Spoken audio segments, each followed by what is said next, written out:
আম্মা আজকে আমারই সুন্দর লাগে খড়িয়া তুমি আমার লাগে আপেল খাটি আনছো নানি গো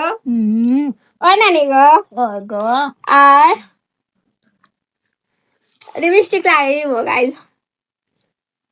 খেলা জীবনে লিপস্টিক মারছে না আজকে এই বেটার আপেল গুলো মজাও লাগছে বেটা জ্বালা খইয়া দিছিল যে মজা পাইবা মিঠা পাইবা ঠিক কথা হয়েছেন বেটা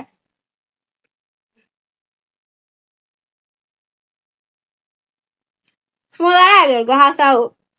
মজা লাগে বড় কথা না আমার যে সুন্দর লাগে রখান হইল কি বড় কথা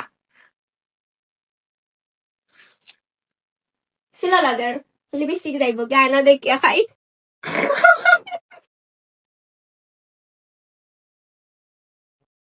লিপস্টিক দেওয়া যাইতো না পিলার নোয়ার হইতো না আমার 3 বছর আগর টপস কিনতে তাই ভাবলো এরা বুঝা যায় টান টপস যাই হোক আমার পুরনো জিনিসই ব্যবহার করবে এটাই স্বাভাবিক